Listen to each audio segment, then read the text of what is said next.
आज हम डिस्कस करेंगे कुछ कैलकुलेशन जो कि बेस्ड होंगी mole and molar volume, mass to mass relationship and mass to volume के रिलेशनशिप। ठीक है, तो पहले हम मोल और मोलर वॉल्यूम की कैलकुलेशन करते हैं। तो हम मोलर वॉल्यूम कहाँ यूज़ करेंगे? अच्छा, कभी भी आप रिएक्शंस में मोस्ट ऑफ आप जब देखेंगे कि जब गैस है कोई भी कंपाउंड आपका फॉर्म होता है, बनता है, या आप रिएक्टेंट लेते हो इन गैसेस स्टेट, तो वहीं हम मोलर जो ना वॉल्यूम की बात कर रहे होते हैं। तो वहाँ वॉल्यूम की बात कहाँ होती है? जब गैसेस स्टेट में कोई रिएक्शन हो या कोई कंपाउंड या एलिमेंट हो, तो वहाँ हम मोलर वॉल्यूम की बात कर सकते हैं। अच्छा, इसका ये हरगिज़ मतलब नहीं कि उसकी calculation mass to mass relationship में नहीं करेंगे, वो भी हम करते हैं।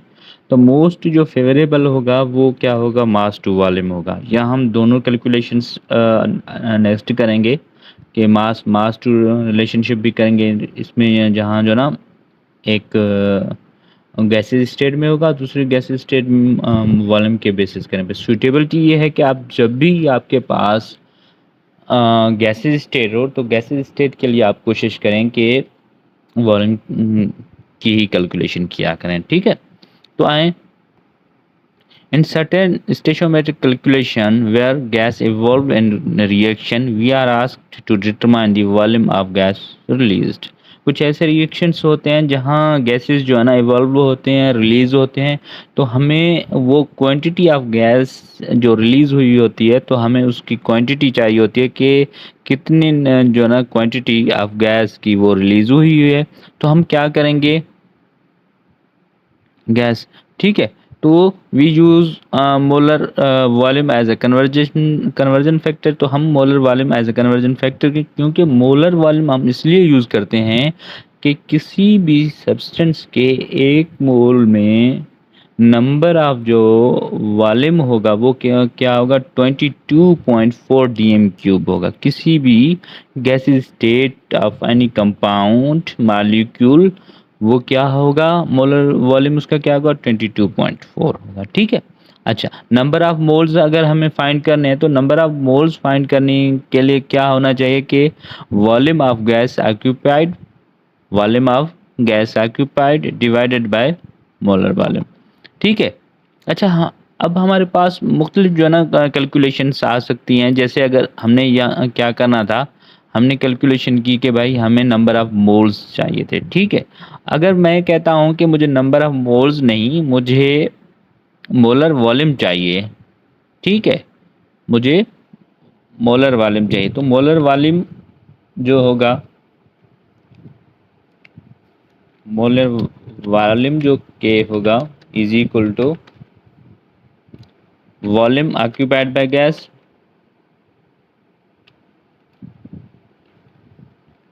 वॉल्यूम ऑक्यूपाइड बाय गैस और डिवाइड बाय क्या होगा? मोल्स होगा। ये इसकी रीअरेंजमेंट होगी, जितने भी नंबर ऑफ आपके मोल्स हों तो उसके जो ना डिवाइड आप करेंगे। ठीक है, अगर आपको मोलर वॉल्यूम चाहिए तो क्या करेंगे? Volume of gas occupied divided by molar. अच्छा, अगर आपको चाहिए कि देखें मुझे तो वॉल्यूम ऑफ गैस जो है ना ऑक्यूपाइड हो वो चाहिए, तो वॉल्यूम वी सी लिख देता हूँ, वी ओ लिख देता हूँ, वॉल्यूम ऑफ ऑक्यूपाइड। ठीक है, गैसेस, तो इज इक्वल टू क्या होगा? नंबर ऑफ मोल्स, मोल्स लिख देता हूँ। ठीक है, अच्छा, मोल्स इनटू क्या होगा? मोल्स इनटू मोलर वॉल्यूम होगा, मोलर वी। अच्छा, ये कैलकुलेशन है, आप इस कैलकुलेशन को पहले ही समझ लें, फार्मूलाज को, कि इन फर्दर जैसे हम कैलकुलेशन करते हैं। अच्छा, कुछ कुछ कैलकुलेशन हम परफॉर्म करेंगे, अगर कुछ नहीं करते भी तो आपको कभी फार्मूला बनाने में कभी भी आपको कोई दुश्वारी ना हो। ठीक है, तो देखें पहले पहले नंबर ऑफ मोल्स। अच्छा, दूसरी एक जनरल बात आपको बताता हूँ, तीन चीज़ें मिली हुई हैं आपको। याद रखें कि तीन चीज़ें अगर दी हुई हैं तो तीन चीज़ों में आपको फाइंड करना होगा, या आपके पास जो अननोन होगा वो एक ही चीज़ हो सकता है। ठीक है, जैसे नंबर ऑफ मोल्स हैं हमारे पास, अननोन है, फाइंड करने हैं, तो वॉल्यूम ऑफ गैस और मोलर वॉल्यूम आपको दिया गया होगा, ठीक है। अगर मोलर वॉल्यूम ही हमें फाइंड करना होगा तो आपको क्या है कि नंबर ऑफ मोल्स और वॉल्यूम ऑफ गैस ऑक्यूपाइड दिया होगा, ठीक है। अगर volume of gas occupied at STP आपको फाइंड करने के लिए पूछा जाएगा तो आपको क्या कौन सी चीज़ें, नंबर ऑफ मोल्स और वॉल्यूम जो ना आपको बताया जाएगा, ठीक है। तो ये है। अब नंबर ऑफ मोल्स फाइंड करने के लिए क्या चाहिए हमें, वॉल्यूम ऑफ गैस चाहिए, ऑक्यूपाइड एसटीपी और मोलर वॉल्यूम चाहिए डिवाइडेड बाय मोलर वॉल्यूम। अच्छा, अब हम क्या करते हैं कि मैं कहता हूं कि नहीं भाई मुझे तो मोलर वॉल्यूम चाहिए, तो molar volume is equal to volume occupied वहीं रहेगा और उसके अलावा डिवाइड किससे करेंगे, अब नंबर ऑफ मोल्स से करेंगे कि number of moles, molar volume is equal to volume divided by moles, जितने भी होंगे तो हमें मोलर वॉल्यूम मिल जाएगा, ठीक है।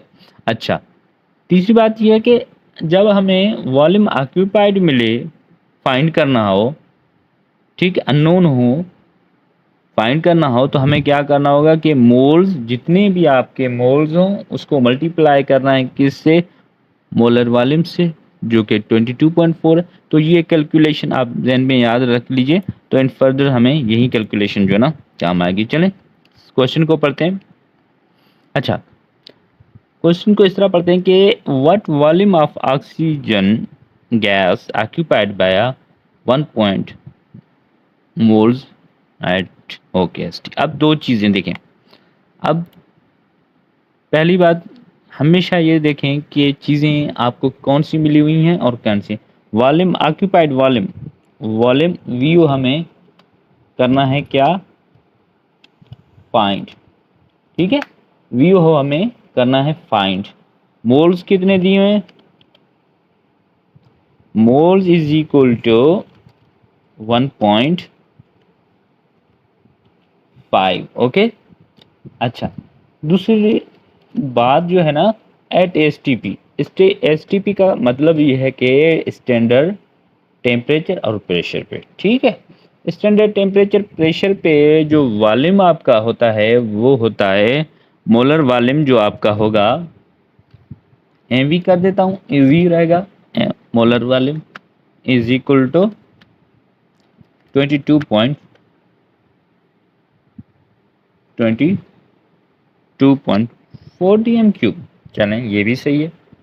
अब फाइन क्या करना है, वॉल्यूम ऑक्यूपाइड। अच्छा, वॉल्यूम ऑक्यूपाइड के लिए हमारे पास फॉर्मूला कौन सा था, ये था कि नंबर ऑफ मोल्स को मल्टीप्लाई करो मोलर मास, ओके। तो VO volume occupied is equal to क्या, क्या होगा के मोल्स, मोल्स कितने हैं 1.5। अच्छा, इनटू क्या होगा मोलर वॉल्यूम जो कि है 20.4, so is equal to, so V O is equal to क्या होगा, ये होगा 33.6 समथिंग, 33.6, क्या ये वॉल्यूम जो ना आपका होगा ऑक्यूपाइड बाय, ठीक है। अब ये कैलकुलेशन है, देखें हमने फार्मूला बनाया हुआ था, तो हमने जैसे ही फार्मूले की रीअरेंजमेंट की हुई थी, अब हमें कोई मसला नहीं हो रहा था कि कैसे हम कैलकुलेशन कर सकते थे। पहले पहले आपको एक चीज़ है ना कि यहाँ आपको डेटा बनाना है। डेटा बनाने का क्या मतलब है कि कौन सी चीज़ें आपको चाहिए, कौन सी चीज़ें आपको मिली हुई हैं। तो ये डेटा बनाने के बाद आप कभी भी डिफ़िकल्टी फील नहीं करेंगे कि आपको कोई भी मसला आ जाए। चलें इसकी कैलकुलेशन नीचे देख लेते हैं कि कहीं हमने गलती तो ना की है, ठीक है। चलें आ जाए, वॉल्यूम ऑफ गैस मालूम करना है, okay. Given number of moles 1.5, okay. Since 1 mole of STP is 20, okay we know number of moles, ठीक है, वो फार्मूला मोल्स वाला है, वॉल्यूम है ये। इसकी आप क्या करेंगे, रीअरेंजमेंट करेंगे, volume of is equal to mole into molar volume, तो जो कि 3 बनते हैं, तो कैलकुलेशन वाज करेक्ट। सो इसी तरीके से पहले आप क्या करना है कि अगर डायरेक्टली आपको वही चीज़ें पूछी जा रही हैं तो ओके, वेल एंड गुड, ठीक है, वेल एंड गुड है। अगर उससे कहीं और चीज़ पूछी जा रही है, जैसे रीअरेंजमेंट की ज़रूरत है आपको फार्मूले की, तो पहले आप क्या करें, फार्मूला रीअरेंज कर लें। कि मुझे इस फार्मूले पे ये चीज़ें मिलेंगी, ये इस तरह मैं जो है ना इसकी रीअरेंजमेंट कर सकता हूँ। जब आपने फार्मूले की रीअरेंजमेंट कर ली तो यकीन जाने कभी भी आपको मसला नहीं होगा कि ये कैसे फार्मूला होगा, कैसे इसकी कैलकुलेशन होगी, क्योंकि आपके माइंड में फार्मूला होगा, बस चीज़ें पुट करनी होती हैं। ठीक है, अब आते हैं अच्छा calculation based on mass mass relationship. एक बात याद रखें कि जब बात आती है ना मास मास रिलेशनशिप की,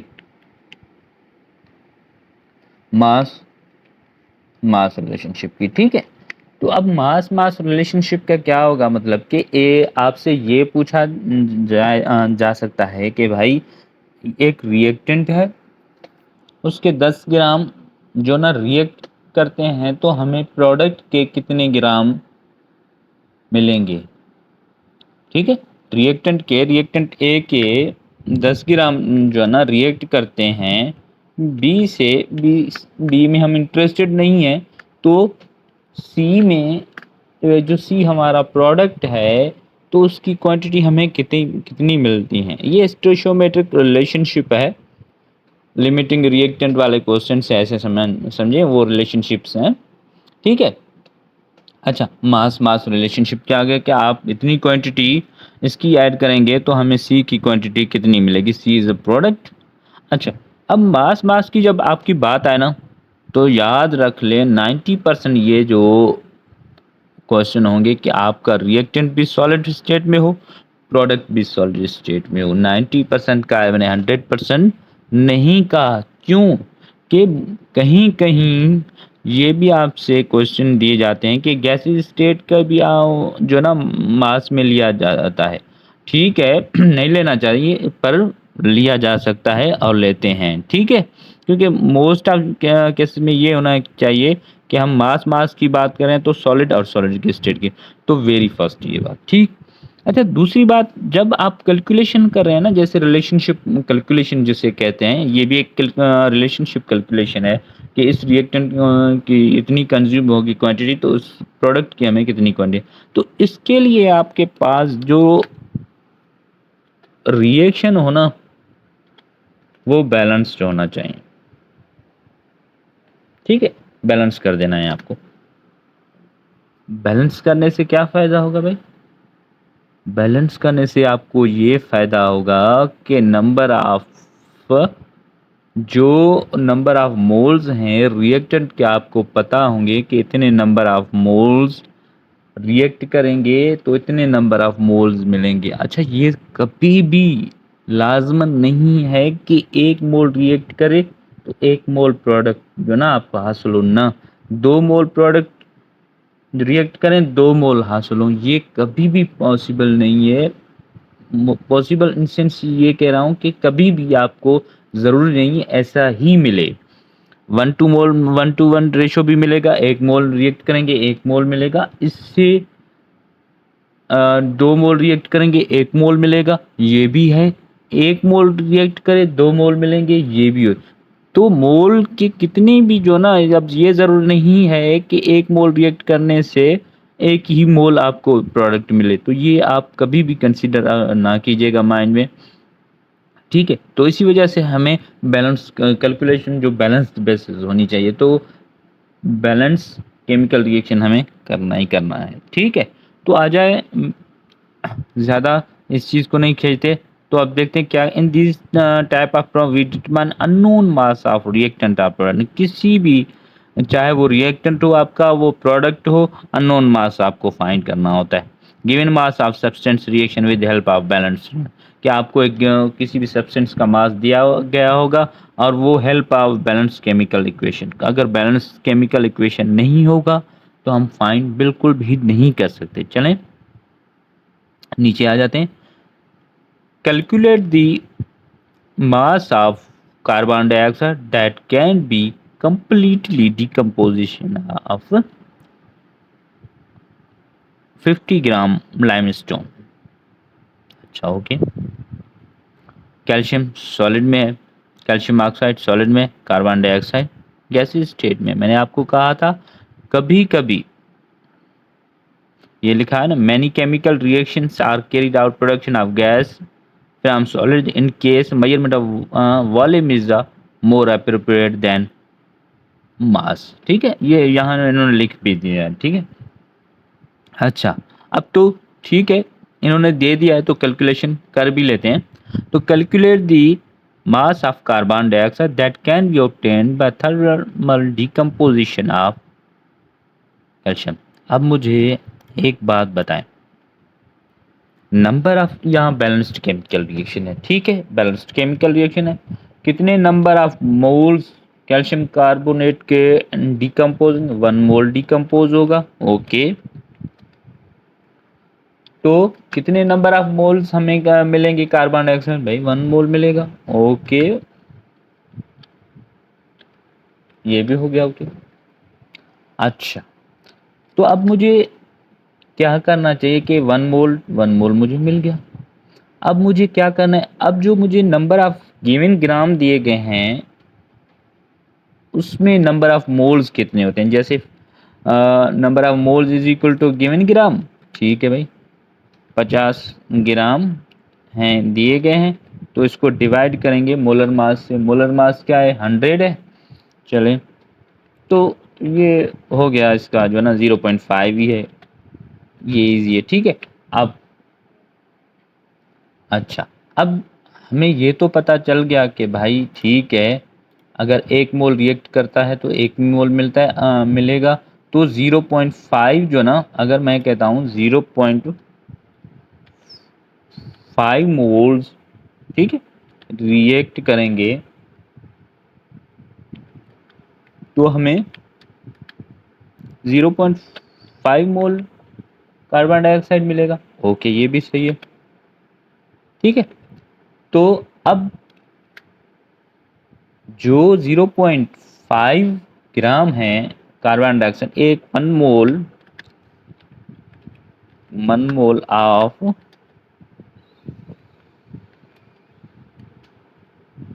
CO2 is equal to 44 gram.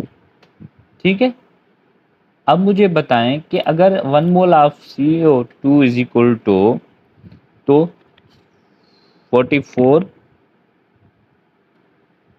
Multiply by 0.5 जो कि इज इक्वल टू होगा 22 ग्राम के। ठीक है, अब बात क्या समझ आई, पहले तो ये था कि मास ऑफ कार्बन डाइऑक्साइड हमें ऑब्टेन करना है, कंप्लीट जो ना थर्मल डिकम्पोजिशन है लाइमस्टोन की, जिसे हम कैल्शियम कार्बोनेट भी कहते हैं, डिकम्पोज करेंगे तो कार्बन डाइऑक्साइड मिलेगा। ठीक है, अच्छा नंबर हमें क्या करना, 50 ग्राम हमने लिए थे, मतलब 0.5 मोल लिया था। ठीक है, 50 ग्राम लिए थे, तो 50 ग्राम जो है ना लाइमस्टोन को डिकम्पोज किया तो हमें 22 ग्राम कार्बन डाइऑक्साइड मिला। तो देखें, मास ऑफ कार्बन डाइऑक्साइड मालूम करना है, गिवन मास ऑफ 50 है, नंबर ऑफ मोल्स हमें फाइंड करने हैं, 0.5 होगा। 1 मोल ऑफ का 1 calcium carbon given 1 mole of product, ये बैलेंस केमिकल जो है ना बैलेंस की बात हो रही है। अच्छा, तो 0.5 सीधी सी बात है 0.5 ही देगा। अच्छा, mass of moles of carbon dioxide, जितने मोल्स हैं वो 0.5 है, मोलर मास है तो 22 ग्राम ही बनेंगे। चलें, इस कैलकुलेशन में कोई डिफ़िकल्टी हुई हो तो आप कमेंट कर सकते हैं, I will understand more it. Okay, अच्छा, उसके बाद calculation is based on mass and volume relationship. Mass और वॉल्यूम रिलेशनशिप ये कि कोई भी आपको सॉलिड सब्सटेंस दिया गया है, उसमें से क्या है कि आपको प्रोडक्ट जो मिल रहा है वो क्या मिल रहा है, गैसीय स्टेट मिल रहा है। तो गैसीय स्टेट में तभी तो हम वॉल्यूम की बात करते हैं।